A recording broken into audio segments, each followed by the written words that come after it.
WOVU LP, Cleveland.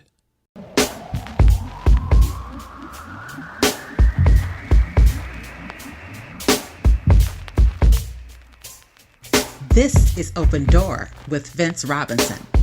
In-depth conversations with people who are making a difference in the lives of others here and around the world. Culture is at the heart of who you are. Know your culture, find yourself. Grand Dawn and Great Rising. Welcome to another edition of Open Door with Vince Robinson. Have a very special guest today, and I say that all the time, but this is a very meaningful show for me because I'm in the presence of an artist who I have a great deal of admiration for. He's really made quite an impact in a very short time. Aaron D. Williams is a Cleveland-based multimedia artist and entrepreneur, a multidimensional creative working primarily in mixed media. He blends the aesthetics of contemporary design, traditional painting, and street art to examine topics of social significance related to identity and culture. Aaron Williams is the CEO and principal designer of Aawful Aaron, an emerging apparel brand and creative agency. His work has been exhibited in cultural institutions, including the Museum of Contemporary Art Cleveland, the Cleveland Public Library, and various Midwest retail and community spaces. Welcome to Open Door, Mr. Aaron Williams. Aaron, how are you today? Thanks. I'm doing great, and I appreciate the kind words. I really do. But yeah, I'm feeling great. No complaints. Yes. Enjoying this weather, really. Okay. How about yourself? Doing well as well. And again, glad to have this conversation with you. And I am compelled to share with the listening audience how we met.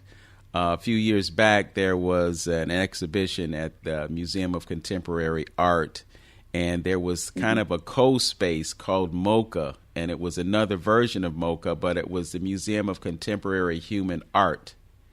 And you were in a space on the west side above the establishment called May Halls. There was a private residence that was being used as gallery space, and you were there to help people through the museum and break things down, and you did that for me. And I was just so impressed with you at the time because you're a young person now, but you were a really young person a few years ago. Yeah. And I was just so impressed with your conversation, your interest in the art, and your ambition. And then, lo and behold, next thing I know, Aaron Williams is in the Museum of Contemporary Art. And, there are a lot of artists in this community who aspire to be in that space, and I'm one of them. So I'm not jealous. I'm celebrating your success, and I'm really pleased to be able to share your success with the world. So as we get started, just give us a little background about yourself, your relationship to art, and your growing up. I'm assuming that you grew up in Cleveland. Talk to us about your trajectory as an artist in Cleveland.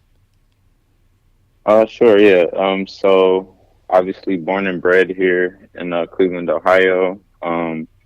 My interest and really introduction to the arts came from really just like my older cousins and seeing them do it and I guess like create these or recreate their versions of anime characters. So I really always aspired to be that. Seeing them do that was always very inspiring for me. So growing up around art that way and kind of just always having that passion and having just having ultimately that creative space as an outlet and as a way of expression was something that I identified with very early on, and it's something that I kind of just cherished and nourished throughout the years up until essentially high school, and that's when I was able to get more resources to kind of aid in my creative development. And what I mean by that specifically is that's when I was introduced to vocational programs, specifically the one that was at Euclid High School. This was the visual communications program. There I met my instructor, Edith Mellon, which I studied with her my junior and senior year. At the time, my home school was Willoughby South, out in the suburbs, out in Willoughby. Um, and so, I would commute then daily for part of the day to go over to Euclid High School, which, it was interesting because I went back and forth between Euclid and Willoughby just growing up. So it was constantly me being back and forth between these two environments, which would become almost very like significant later on. But just being able to kind of see both of those spaces and to create in both of those spaces always kind of kept me well, very, I guess, fluid, you would say, or very well versed. And just being able to just have confidence in myself to create and to represent myself and to represent both sides of this perspective that I was able to obtain by going back and forth. But not to digress too much, at this visual communication program, Edith Mellon, I had her for 2 years, and that was a turning point in my career. I would say, if not very much the kind of like the tipping point for me, because that's when I was able to learn, Photoshop, design, different design, like thinking, composition. Like I was introduced to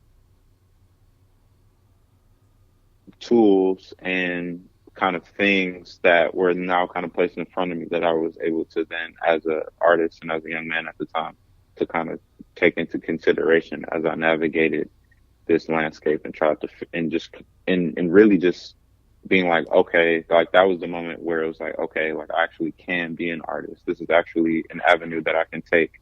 That was kind of like what that specific mentor instructor did for me at that moment, was like, hey, I see that you have this vision, or at the time it wasn't maybe vision, but more so like you have this way of expression and these ideas. And she kind of connected me to the point of where I could kind of now then take this seed and then kind of go into these different avenues, specifically meaning, doing art shows. Like that was like, she kind of put, I did the governor's show in Scholastics because of her. And because I did those opportunities, I was able to place very well, and those kind of led to different scholarships for Cleveland Institute of Art and different scholarships and grants and stuff like that. So my time with her was very essential because she kind of showed me that I had options, and she showed me how to kind of play those options. So like that was kind of like the spark that I needed in those earlier years to kind of get my mind past like, okay, like, understanding that like, okay, I can go have fun and I can go party every night and go kick it with the homies. But, even back then I understood that I had something special, and I knew that I had to, in order to kind of get it to that next step or next stage, that I would have to be very intentional on how I would spend my energy and my time. So, for me, it always has kind of been like, okay, like if I'm going to take advantage of my, I guess, social personality, or, my ability to connect with people, but instead of like, partying all the time, like I kind of use that to, find opportunities to connect with people and still have a good time, but really just to like kind of find different people within different spaces. And I kind of was able to then build an audience across like, across the horizon in different places and spaces. And it kind of got to a point to where, because I had this creative gift, but because I had like a very large network of people that I could, work with, or, just had different relationships with and stuff like that. to, you know, and it was always like that exchange of energy. So, meaning, you know, I always try to be very, you know, useful to people and be an asset to people. And in return, people would return that in support. And that support could look like different things across different, you know, during different things, and it kind of just depending on however, but it was always returned in a way of support. And with that support, I think strategically I've used it to then also to reinvest that into what it is that I was always building. So when you talk about trajectory, when you ask me about trajectory, like I'm at a point now where I can kind of really appreciate, you know, how things have kind of snowballed into what it is now. And it's taken an insane amount of patience, but a very a lot of confidence and kind of this faith in just, you know, that I was kind of planting the right seeds, cherishing the right relationships, you know, setting the right boundaries, and just ultimately trying to build this ship so that it would, you know, really sustain me and get me to like that point that I really like kind of saw for myself. Yes.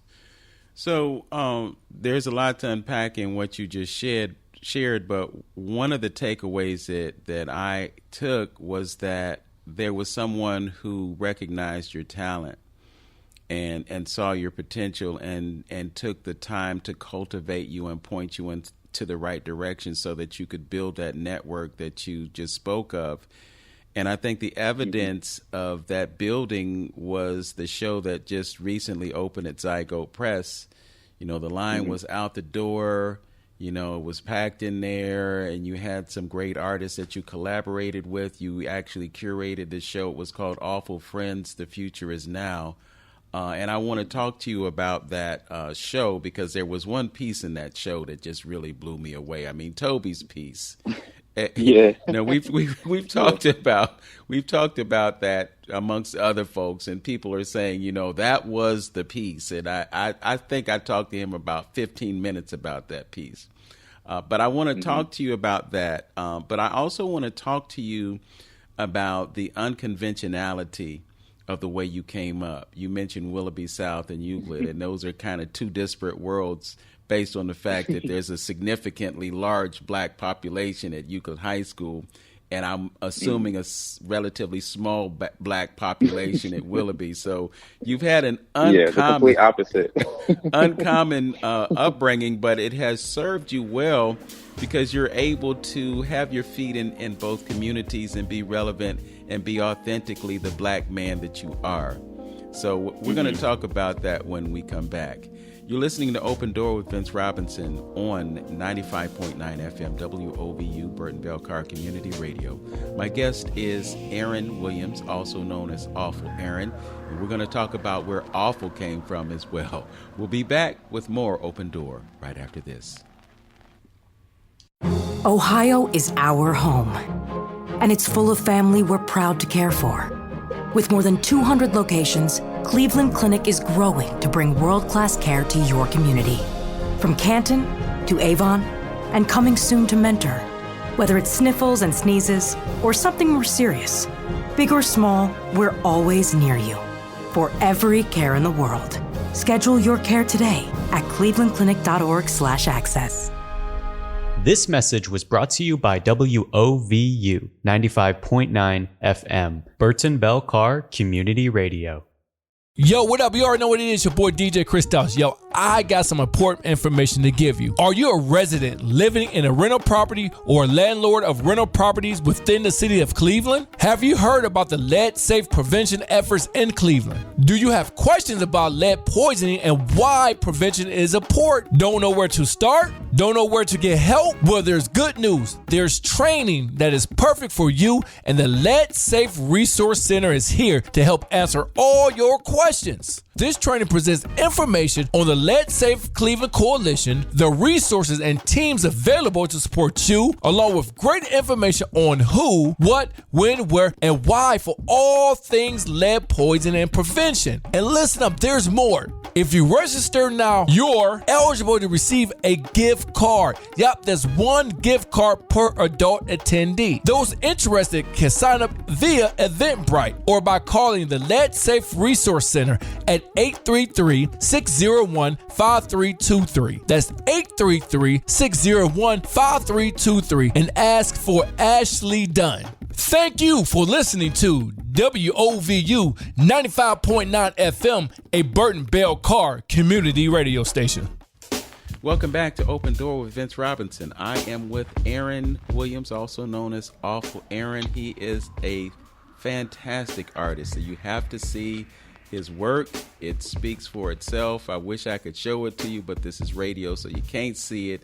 So you're going to have to go to Zygote Press and see it for yourself. And I'm sure at some point in the future, his art is going to be part of a show at some major gallery. He's already been in Moca and Cleveland Public Library, so sky's the limit.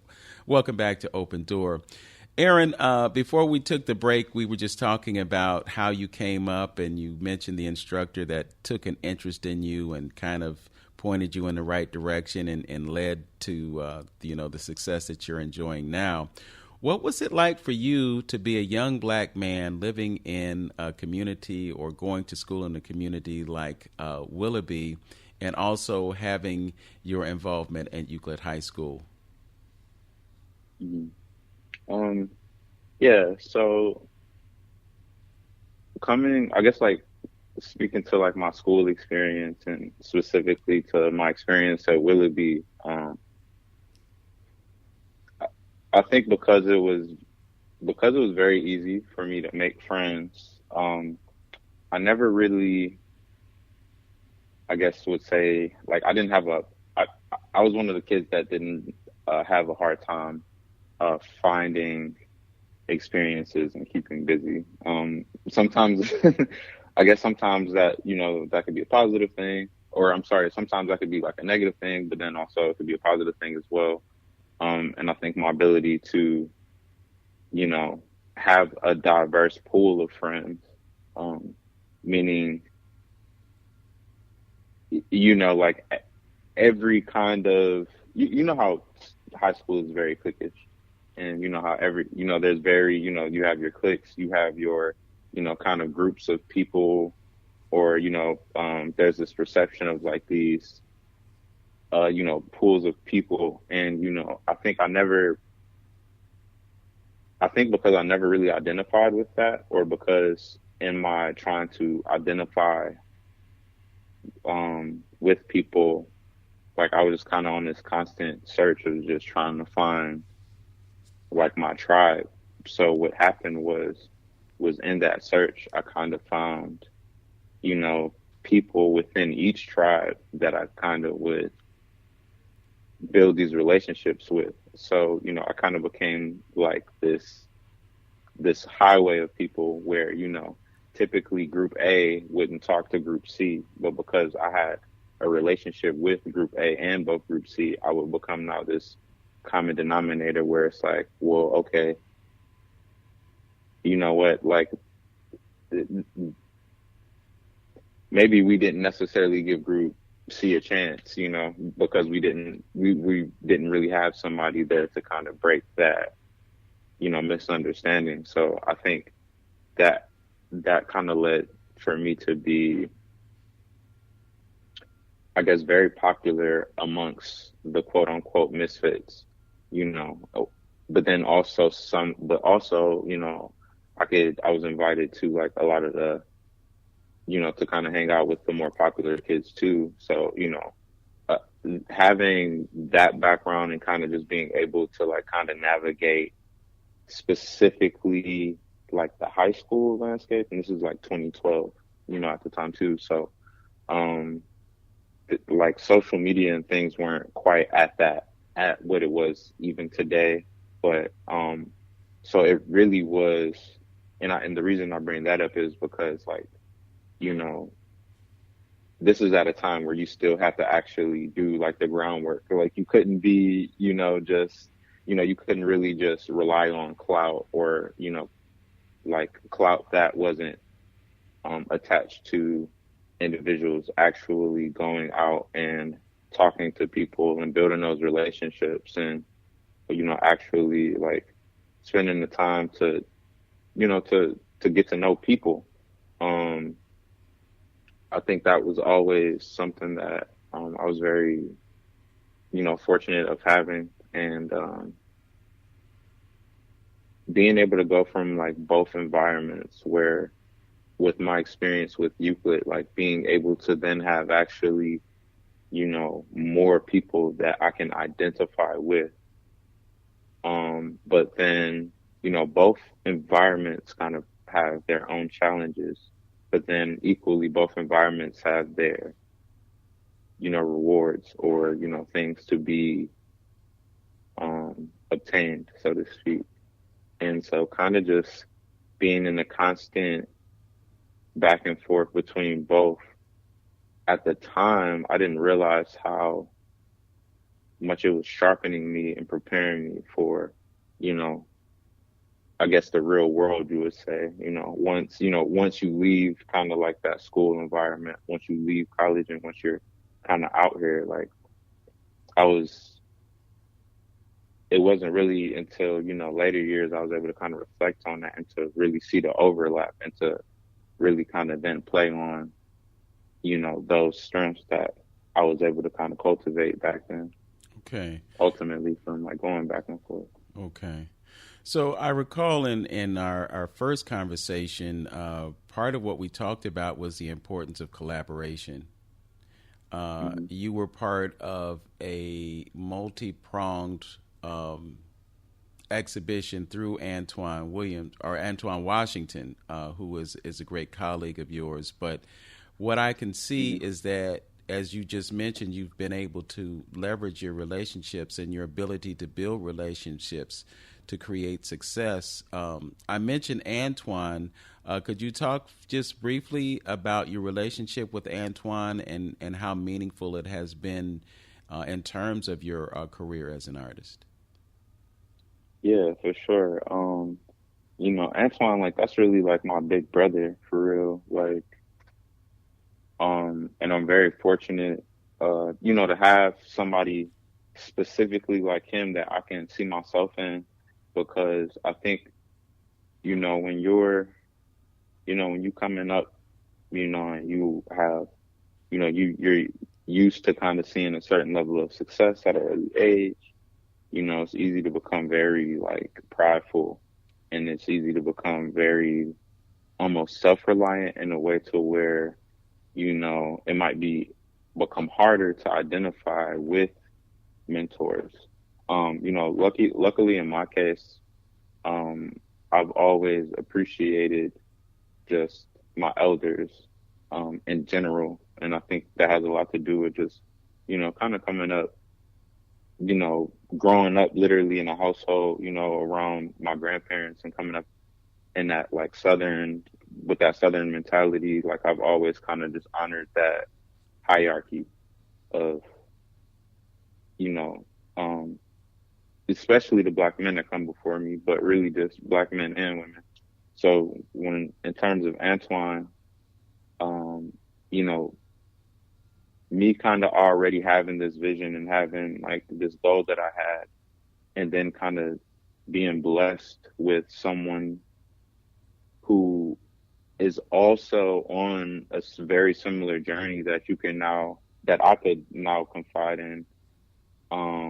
It was different than having like a mentor that I kind of mentioned that I had in high school, which this was like an Italian lady, that was like in her 40s or whatever at the time. So it was like, though we could connect through the art, it was certain things that as a Black man that I couldn't necessarily go to her and be like, yo, I'm dealing with X, Y, and Z, and she could provide counsel that would be constructive, not that I couldn't go to her with things, but it's certain things that, and I'm sure that you can attest to, there's certain things that Black men specifically, need to confide in other Black men for, because the experience is very unique. So yeah, like, me and Antoine's relationship has always been organic. It's always been like a lot of love from the jump. Even when he really came to me with like the opportunity that ended up turning into my first solo show, that was really just like a series of events that occurred that led to it being at the museum. But really, like, that show could have happened anywhere, and I would have been just as thankful, just as grateful. It would have been just as crowded. You know what I mean? Mm-hmm. All of those things. But I think the fact that it did turn into that is just a testament of just how, you had two individuals really putting in the work, and it was kind of just like, what? The universe was like, we're going to go ahead and just give y'all that, because y'all been, y'all are going about it and with the right intention. So that's an individual. And I say all of that to say that's an individual that, I have, again, tremendous admiration for, tremendous just support. And ultimately, a lot of the conversations that we've had, like I can really see and feel like can see the effects of that, and it's really like encouraging. So I know specifically me and him have like a lot of things that I look forward to really just like sharing with the space. Yes. Kind of in the near future. Well, I'm rewinding to an evening where I was actually involved in another exhibition through the Cleveland Sculpture Center, and they had their opening night at the Sculpture Center. And on the same night, you were at moca. And so when the program wrapped up at the Sculpture Center, I went over to moca. And it was amazing. I mean, there were so many young people in that space, and there was just so much love in that building on that night. It was relevant to me because it shows and it demonstrates the power of art as a unifying force in our community. But it also demonstrates the fact that people are interested in our art. And when you go to museums across the country, you see less of ours and more of others. So, what you demonstrated, at least to me in that night, was that there is a justifiable reason to have us in that museum, that there should be space for us, and this is the antidote to anti-racism, which has been kind of part of the fabric of cultural institutions, not only in Cleveland, but across the country. It's just so important for us to tear down some of those walls to provide the access to spaces in which we can do what artists do, and that is to facilitate healing through our work. So I want to congratulate you on that. We're going to come back and we're going to talk about what you're doing over at Zygote, and talk about some of the things that you have coming in the future. And we'll also talk about your brand, Aawful Aaron. I think there's quite a story there as well. You're listening to Open Door with Vince Robinson on 95.9 FM WOVU, Burton Bell Carr Community Radio. My guest is Aaron Williams, artist, curator, and who knows what is coming next, but we will find out when we return. This is Burton Bell Carr Community Radio. We'll be right back. The best thing Tri-C did for me was give me opportunities. The workforce program prepared me for the career I have now. I got a job in the aerospace industries where I work on CNC machines. I have 3 younger brothers. I want to teach my brothers, hard work actually pays off. Come to Tri-C. It's a great stepping stone to wherever you're trying to get to in life. My name is Chris Grooms, and I got my start at Tri-C. Start now at tri-c.edu. This message was brought to you by WOVU 95.9 FM at Burton Bear Car Community Radio Station. Yo, what up? You already know what it is. Your boy DJ Chris Dawes. Yo, I got some important information to give you. Are you a resident living in a rental property or a landlord of rental properties within the city of Cleveland? Have you heard about the lead safe prevention efforts in Cleveland? Do you have questions about lead poisoning and why prevention is important? Don't know where to start? Don't know where to get help? Well, there's good news. There's training that is perfect for you, and the Lead Safe Resource Center is here to help answer all your questions. This training presents information on the Lead Safe Cleveland Coalition, the resources and teams available to support you, along with great information on who, what, when, where, and why for all things lead poisoning and prevention. And listen up, there's more. If you register now, you're eligible to receive a gift card. Yep, there's one gift card per adult attendee. Those interested can sign up via Eventbrite or by calling the Lead Safe Resource Center at 833-601-5323. That's 833-601-5323 and ask for Ashley Dunn. Thank you for listening to WOVU 95.9 FM, a Burton Bell Car community radio station. We remember when we first heard you were on your way, having no idea of exactly what you'd be like or how we'd play a role in your growth and development. But look at you now, 5 years old, making an impact in the community, and still, this is only the beginning. The best is yet to come.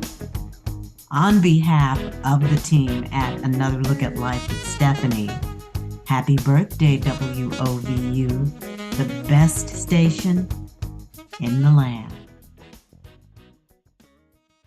Hi, this is Helen Maynard, news editor at Signal Cleveland, and you're listening to 95.9 FM WOVU, Burton Bell Car Community Radio. Welcome back to Open Door with Vince Robinson and my guest, Aaron Williams, also known as Aawful Aaron. Aaron, you have a position at Zygote Press. You want to tell us about that and how things are working out there for you? Yeah. So I recently, recently just took a position at Zygote Press as the arts education specialist. And so basically that's just a fancy title, saying that I am in charge or, the kind of like the lead person behind kind of just maintaining and creating new relationships for the organization and finding new ways, for Zygote Press to, just build those connections and offer different things within the community through like the fine art printing that we offer there. And basically taking like what we offer inside the facility out into the streets. Okay. It's a new role, and I'm really just enjoying it because it again it's a lot of overlap with what I was already kind of just doing in the community, and a lot of the stuff that I was already kind of passionate about, and like kind of how we were just talking about earlier. That's kind of always been like, I guess, my strong suit, I would say. So being able to do that sort of work with the organization like Zygote that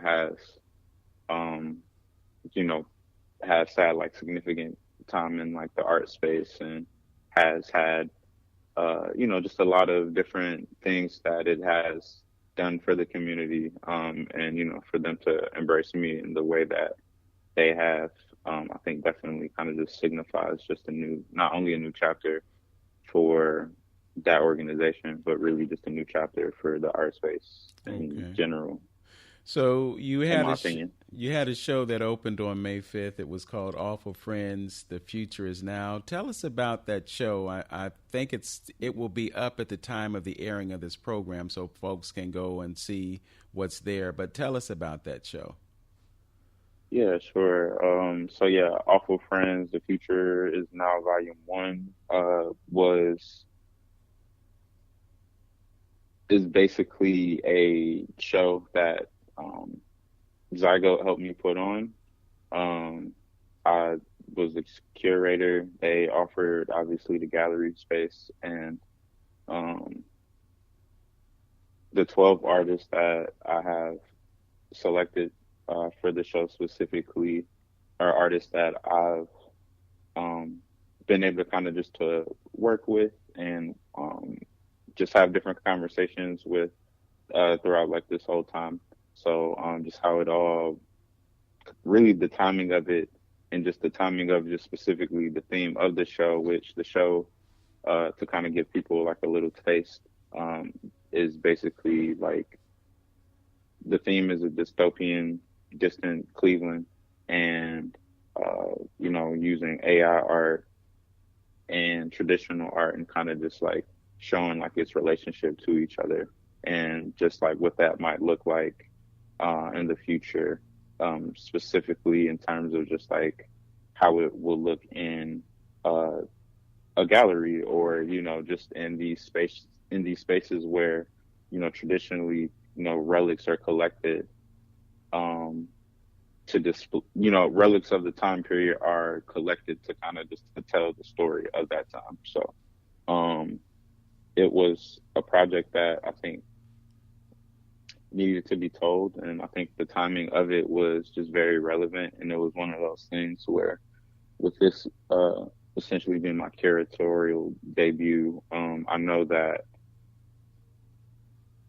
the greatest thing that I, as an artist, would be able to go into that with was just my storytelling ability and my ability to kind of pull the pieces together, not only for a holistic experience, but to pull the pieces together in a way to where I can now then kind of, you know, put on my fellow artists, you know, kind of take a lot of the energy that I've been able to accumulate for myself and just the Aawful brand, and really kind of just to share that with my brothers and sisters ultimately. And I think that's what that's what we intended to do. All of the artwork was, you know, very intentional and at a high quality. So, you know, I'm very proud of the artists and the time and dedication that they put in to it. And, you know, it kind of felt like, you know, I kind of just felt like a coach that had had that all-star, you know, that all-star team, you know, everybody really just kind of played their position. You know, the communication and everything was there. And I think it hopefully, showed, you know, to like the audience and just the people within the art space that, you know, that there is another way to not only, I guess, conducting shows, but to do it in a way to where it is maybe avant-garde, but it still can be like kind of treated with that same level of, quality that we would treat, you know, any other kind of art event of that nature. Mm-hmm. Well, the title is A Futurist Now. And as I was standing there observing some of the art, I was ear hustling. There was an artist named Toby, and he was having a conversation with someone about his work. And his work depicts Bo Diddley. It depicts Sun Ra. It also includes an image of him that kind of looked like Kid Rock, because he was wearing a purple suit and he's got long hair. Yeah. But what really impressed me as I was listening to him was his grasp of the idea of Afrofuturism. And he's talking about black subjects, you know, intimately. You know, he said Bo Diddley sold 61 million records. I never knew that. So I was just so impressed with what he was talking about. But then I had an opportunity to have a conversation with him about his work. And so, you know, what you just shared about your network and, you know, your all-star team and the fact that you brought all these folks together and put them on the way you did, it really aligns with what you shared with me a few years ago when we met. So the evidence is right there. Talk about the Aawful brand, you know, in the world of advertising. You know, some companies, they start their names with 2 A's because they know that they'll be at the first of the list. They'll be at the top of the list. Was that your motivation for having those two A's, or was it just because you're Aaron and you've been used to that all of your life? Yeah, I think maybe like more of the latter. I think it's so I think from essentially high school till 2021, essentially, I was kind of just, I always loved the idea of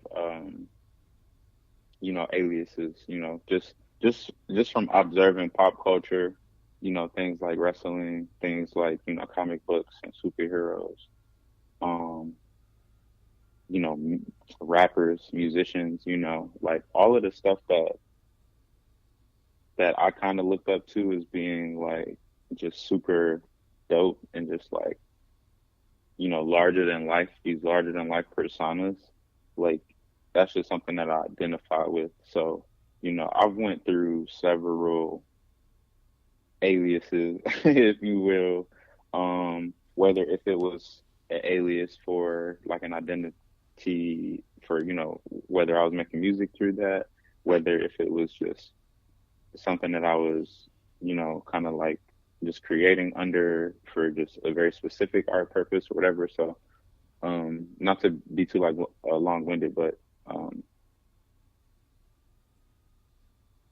when the pandemic came and I felt like I was at a point in my career where I kind of saw the landscape of the space and then also kind of was coming to my own conclusion of like just what I wanted with, I guess, ultimately my career. I knew that like in order for me to take advantage of the charisma that I already kind of had attached to my name at the time, and to I guess to take advantage of that, I knew that, strategically it was time for me to, essentially to unveil my next, big thing, which essentially at the time it was really just my own development. It was really just, like I was like the Dr. Hyde, Mr. Jekyll kind of experiment. And ultimately, like my solo show at Moca was the opportunity to unveil that monster, essentially. And that's what I did. But in terms of Aawful and what that means and why Aawful Aaron, I understood that, the art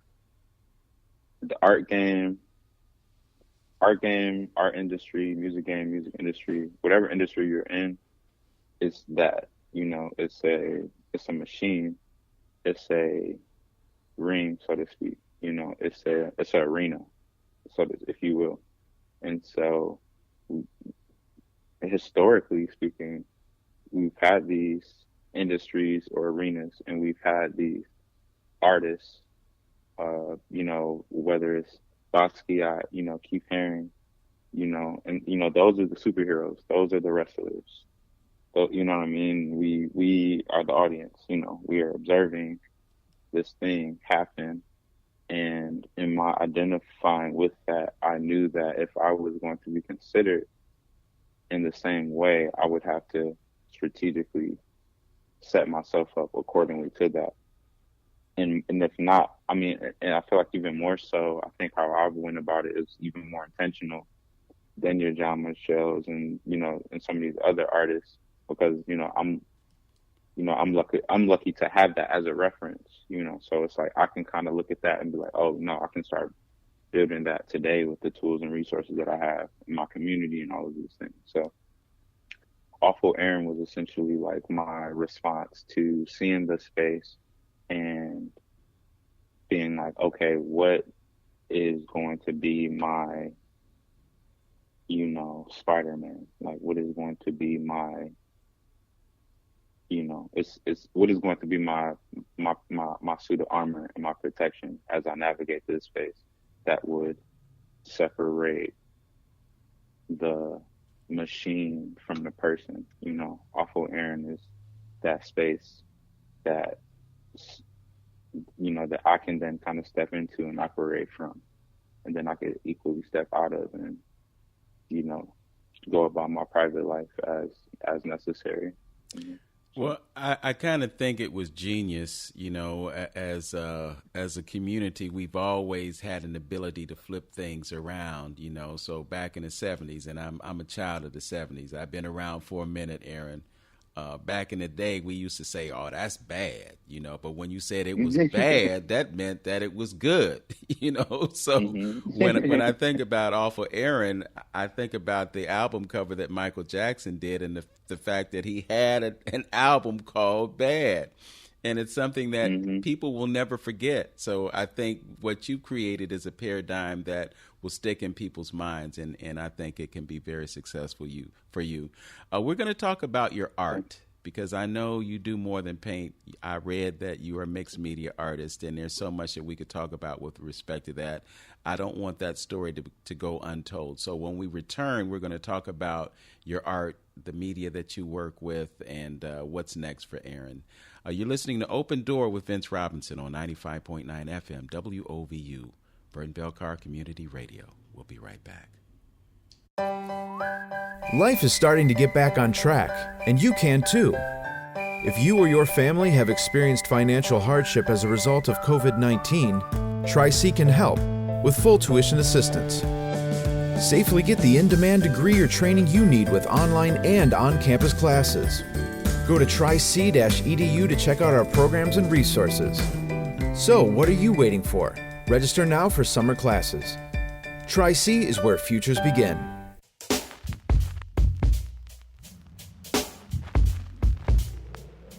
Welcome back to Open Door with Vince Robinson and my guest, Aaron Williams, Aawful Aaron, and he is an art education administrator at Zygote Press, doing big things, opening up the gallery to his folks and sharing their work with the world, and that's definitely an admirable mission.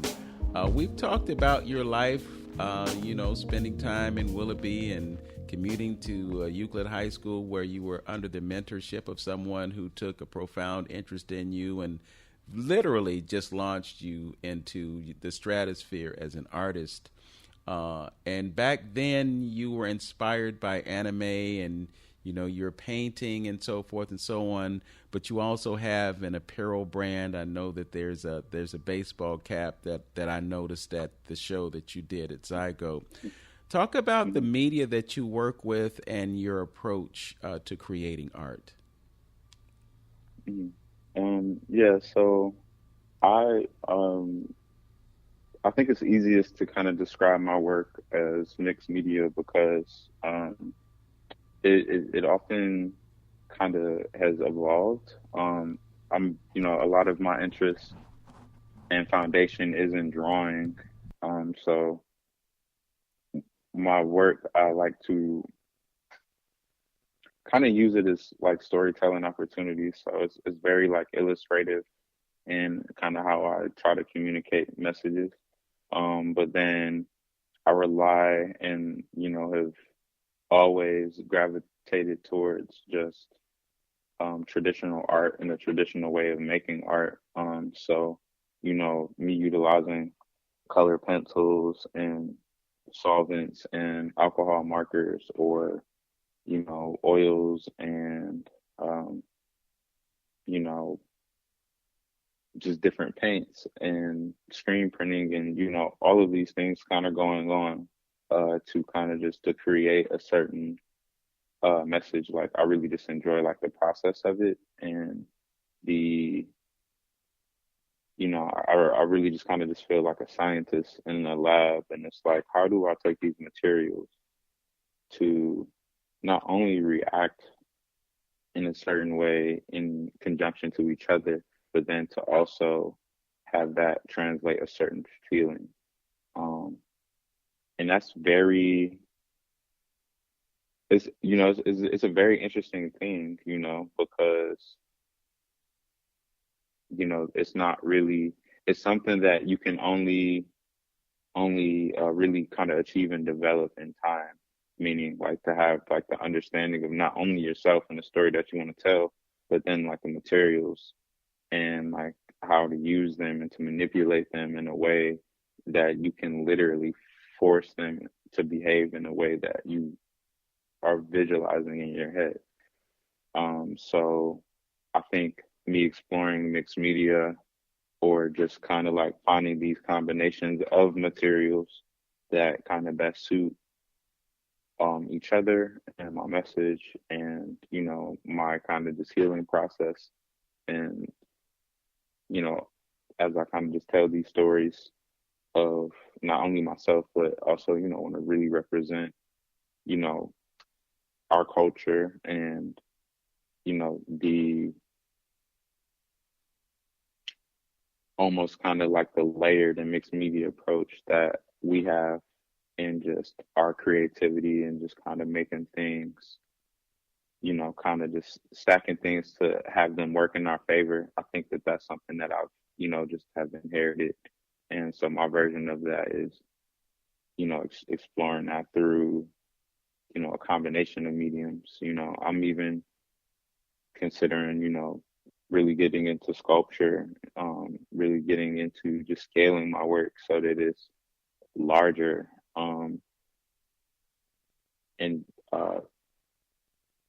I just look forward to, I guess, developing and taking it that way now that I've had so much time to really just to create an identity. I think it's now it's time to kind of expand that identity.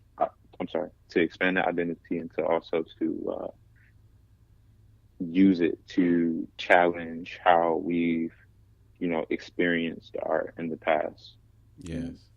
It's interesting when you talk about scale. When I look at an artist like Donald Black Jr.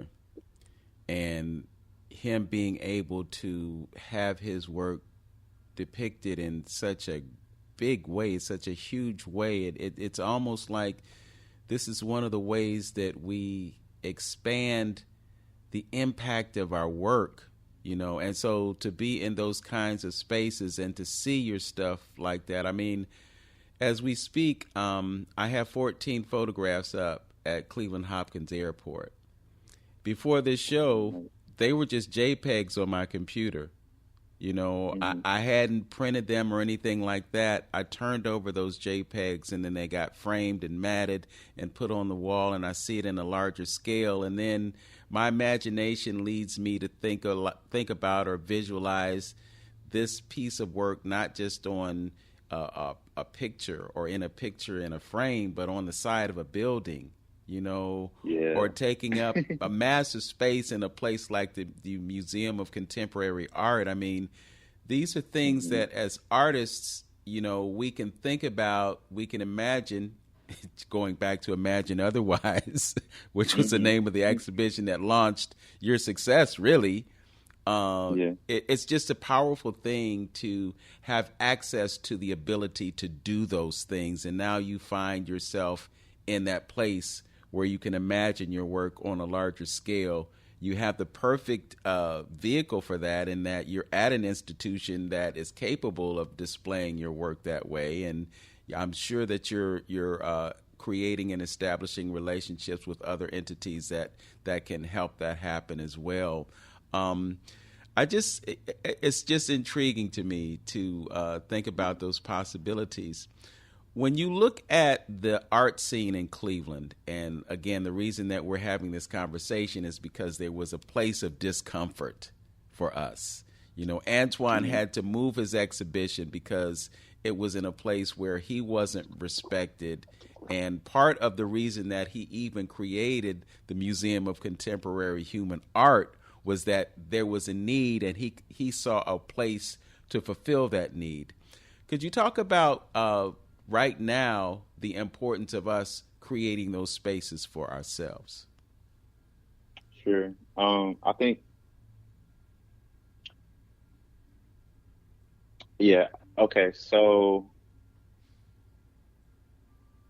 one thing I can say about specifically, I think what makes me and Antoine's relationship is so great is that, we are both, I don't want to speak for him too much, but so let me just say this.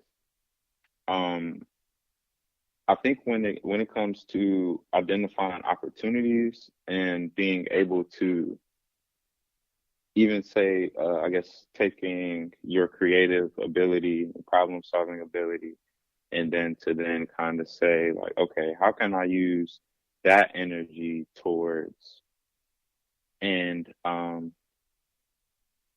for how can I use that for creating opportunities and making options for myself, and that's kind of just being like, okay, well, what if I can't get these relationships with these institutions or organizations, and like what if I'm facing resistance, and or maybe there's things that as an individual that we must overcome to kind of be able to get to a point like that. And I think being able to taking the matter into your own hands and kind of just being like, hey, like if I don't wait for anybody, and if I kind of just do the work, and if I kind of just set up the things for myself, or if I want to do my own opening or my own gallery show, like I'm able to do that, in this day and age, we're able to do things in this DIY or this do-it-yourself kind of space. And I think when I think of Cleveland's art scene right now, we see a lot of that going on. There's a lot of, on one hand, and this is from my vantage point, on one hand, there seems to be, a lot of opportunity, maybe financially through grants and through different things. On one hand, that's available and that's true. Then on the other hand, you have people who might not know how to really take advantage of these things, or they may be missing out on information, or they may just be simply too preoccupied with trying to survive, so their approach to just taking matters into their own hands looks differently. But in that, that kind of really allows and trains you to not only to kind of like to invest in yourself and to bank on yourself, but it allows for you to become then very resourceful.